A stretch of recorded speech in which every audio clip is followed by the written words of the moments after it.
Proverbs 3rd chapter. దయను సత్యమును ఎన్నడును నిన్ను విడిచిపోనీయకుము, వాటిని కంఠభూషణముగాను. ఏందంట కంఠభూషణం అంటే నెక్లెస్, చైన్ ఉంటుంది కదా మీది, చైన్ లెక్క మీరు ధరించుకోవాలంట. లైక్ నెక్లెస్ చేతికి పెట్టుకుంటారు కదా, బ్రేస్లెట్ అట్లా. మర్సీ, ట్రూత్, దయా, సత్యము ఇక్కడ కట్టుకోవాలంట నీ జీవితంలో. నిన్ను చూస్తే అరే దయగలిగినోడు, ఈమెకు ఫుల్ మర్సీ ఉప్పొంగిపోతుంటుంది, ఈమె అసలు సత్యం తప్ప అబద్ధమే ఆడదు ఈమె, ఆయనకు అసలు నోట్లకెళ్ళి అబద్ధాలే రావు, ఈయన చాలా సత్యం చెప్పేవాడు అనే ఒక పేరు మనకు రావాలి. సత్యము, దయ, ఓకే, దాన్ని కట్టుకొని ఉండాలంట ఎప్పటికీ. అది కట్టుకొని ఉంటే ఏమవుతుంది? నీ హృదయమును పలక మీద వాటిని వ్రాసుకొనుము, అప్పుడు దేవుని దృష్టి యందును మానవుల దృష్టి యందును నీవు దయనొంది మంచివాడవని అనిపించుకొందువు. మన హృదయంలో చాలా ఉన్నాయి. మనము ఒక పెద్ద పొలం కదా, హృదయంలో పలకలో దయ సత్యము ఉంటే కింద ఏమంటుంది? అప్పుడు దేవుని దృష్టి యందును, ఎవరి దృష్టి? దేవుని దృష్టి యందును మానవుల దృష్టి యందును నీవు దయనంది మంచివాడవని అనిపించుకొందువు. మంచివాడని నిన్ను అందరు మెచ్చుకోవాలంటే నీకు దయ ఉండాలా, ట్రూత్ ఉండాలా. నీ స్వబుద్ధిని ఆధారము చేసుకొనక ఏం చేయాలా? ఆధారం చేసుకోవద్దు. నీ సొంత ఆలోచన మీద నువ్వు డిపెండ్ కావద్దు. నీ స్వబుద్ధిని ఆధారము చేసుకొనక నీ హృదయముతో యెహోవా యందు నమ్మిక ఉంచుము. యెహోవా, మాథ్యూ సార్ మీద నమ్మకం కాదు, మీ దోస్త్ దగ్గర నమ్మకం కాదు. నీ ప్రవర్తన అంతటి యందు ఆయన అధికారమునకు ఒప్పుకొనుము. ప్రవర్తన ఎట్లుంది నీ ప్రవర్తన? ఎవరి అధికారంలో నువ్వు ఉండాలా? కంప్లీట్ నీ ప్రవర్తన అంతా ఆయన అధికారంలో, ఆయన నమ్ముకొని ఆయన అధికారం కింద నువ్వు ఉండాలి. నీ ప్రవర్తన అంతటి యందు ఆయన అధికారమునకు ఒప్పుకొనుము, అప్పుడు ఆయన నీ త్రోవలను సరళము చేయును. హల్లెలూయా. నేను కర్రగా డాంబర్ లెక్కున్నా, నన్ను ఎవడు పెళ్లి చేసుకుంటాడో ఏమో, నా డాంబర్ ముఖానికి ఎవడొస్తాడు? నేను గిట్లా పుట్టినేమ్రా. అసలు దేవుడు నా ముక్కు ఇట్లా వంకరేసిండు, ఎందుకు వేసిండేమో. ఈ గుడిసె, మా ఇల్లు ఏమో ఇట్లా గుడిసె ఉన్నదిరా, ఈ గుడిసెలు ఎందుకు పుట్టించిండు నన్ను? గీ పేరెంట్స్కి ఎందుకు ఇచ్చిండ్రా? నాకు మంచి జూబ్లీహిల్స్లో పుడుతుంటే ఎంత బాగుంటుండే, నేను కేసీఆర్కి పుడుతుంటే ఎంత బాగుంటుండే, నేను చీఫ్ మినిస్టర్ లాగా కూర్చుంటుంటే ఇంట్లో అనుకుంటుర్రా మీరు? కొంతమంది అనుకుంటుర్రులే. దేవునికి ఎంత అందం ఉంది తెలుసా? దేవుడు ఆయన బ్యూటీలకెళ్ళి ఇట్లా చూస్తే ఇదంతా దేవుని బ్యూటీ. ప్రతి ఒక్కరూ లోకంలో 8 బిలియన్ మెంబర్స్ ఉన్నారు కదా మనుషులు, అది దేవుని బ్యూటీ. దేవుడు ఇంకెంత బ్యూటిఫుల్ ఉండాలో చూడు. కొంచెం బ్యూటీ నీలో వేసిండు, కొంచెం బ్యూటీ నీలో వేసిండు, కొంచెం నీలో ఆయన బ్యూటీ తీసి ఇట్లా వేసిండు. మనమే ఇంతమంది ఇంత బ్యూటిఫుల్గా ఉంటే దేవుడు ఇంకెంత బ్యూటిఫుల్గా ఉంటాడు.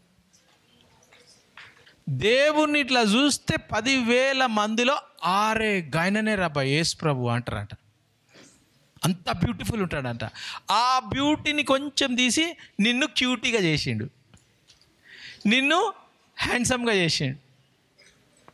అర్థమైందా? సో నేను కర్రగా ఉన్నా, నేను ఇంత తెల్లగా ఎందుకున్నారా బాయ్, వైట్ పేపర్ లెక్క అనుకుంటుర్రేమో. దేవుడు ఆయనకు తెలుసు కలర్ మిక్సింగ్ చేస్తారు కదా, చేస్తారా? అట్లా దేవుడు కలర్ మిక్సింగ్ చేసి నీకు ఈ కలర్ పెట్టిండు. ఈయనకి ఈ కలర్ పెడితేనే అపోస్తలు అవుతాడు, ఈయనకు ఈ ముక్కు పెడితేనే ప్రాఫిట్ అవుతాడు, ఈయనకు ఈ ఎంటికలు పెడితేనే ఈమె అనాయింటింగ్ ఫుల్ ఎంటికల మీద రాస్తూ ఉంటుంది, ఎంటిక ఇట్లా పెట్టి అని దేవుని తెలుసు. కాబట్టి మనం ఎప్పుడు కూడా దేవుడు నన్ను ఇట్లెందుకు చేసిండు అట్లెందుకు చేసిండు అని అనుకోవద్దు. కొంతమంది చూడరు మీరు, అరే ఏం రాకీమే మెంటల్ దాని లెక్క ఉన్నది కానీ ఆయన హస్బెండ్ ఎంత మహేష్ బాబు లెక్క ఉన్నారా, చూసారా కొంతమందిని? మీరు ఇప్పటి నుంచి అబ్జర్వ్ చేయరు, మీ మమ్మీ మీ డాడీని అబ్జర్వ్ చేయరు. కొంతమంది మమ్మీ ఏమరా గిట్లుంది, డాడీ మాత్రం ఫుల్ మామిడి పండు లెక్కున్నాడు, ఏమరా డాడీ ఏమో పిచ్చోని లెక్కున్నాడు, మమ్మీ ఏమో జామ పండు లెక్కున్నది. చూడండి మీరు మీ ఫ్యామిలీలోనే చూసుకోండి. లేదనంటే వేరే పక్కోళ్ళు వేరే ఎవరని చూడండి, చూసి అరే అంత మంచిగా ఉన్నాడు రా ఆయన, గామేమో మెంటల్ దేని లెక్కున్నది ఏంది? అర్థమవుతుందా? అది ఎట్లా సాధ్యమవుతుంది? చదువు మళ్ళీ. అది ఎట్లా సాధ్యమవుతుంది అంటే లాస్ట్ లైన్ చదువు. నీ ప్రవర్తన యందు, నీ ప్రవర్తన, నీ బ్యూటీ కాదు, నీ లిప్స్టిక్ కాదు, నీ డ్రెస్ కాదు, నీ పర్ఫ్యూమ్ కాదు, నీ హైట్ కాదు, ఏందంట? నీ ప్రవర్తన నీ ప్రవర్తన అంతటి యందు. నువ్వు కర్రదాని అని కాదు, నీ కర్రదాని ఉంటే కూడా నీ ప్రవర్తన ఎట్లుంది? నువ్వు కర్రదాని ఉండొచ్చు, అరే ఆ కర్రది గింత తెల్లోడు దొరికిందేమ్రా ఈయనకి అనుకుంటారు. ఎందుకు? నీ ప్రవర్తన, ఈ కర్రదాని ప్రవర్తన అంతటి యందు ఆయన అధికారమునకు, ఆ కర్రదాని ప్రవర్తన అంతా దేవుని అధికారం కిందికి వచ్చి ఒప్పుకున్నందుకు అప్పుడు ఆయన జాంపండు లాగా ఇస్తాడు గిఫ్ట్.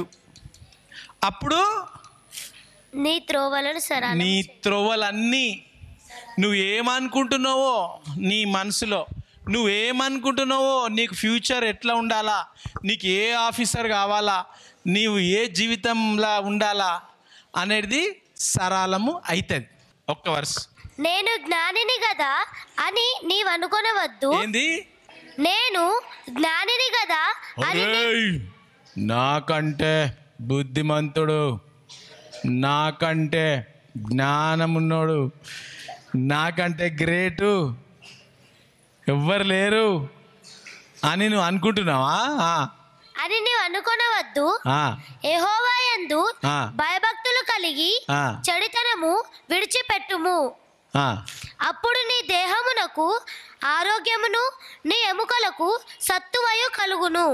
నీ ఆరోగ్యము మంచిగా ఉండాలా, నీ ఎముకలకు నల్లిబొక్క ఫుల్ ఉండాలా.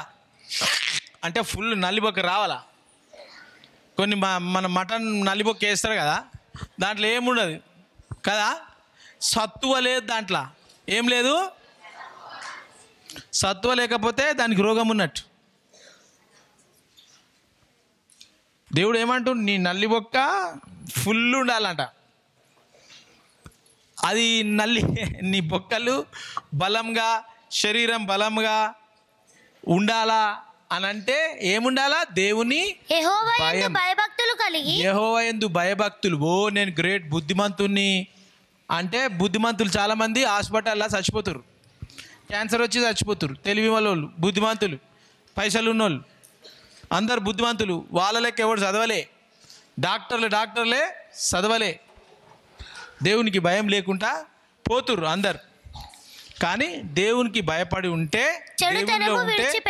చెడుతనాన్ని విడిచిపెడితే అప్పుడు నీ దేహమునకు, అప్పుడు నీ దేహముకి ఆరోగ్యం ఉంటది, నీ ఎముకలకు సత్తువయు కలుగును, సత్తువై బలమై ఉంటది.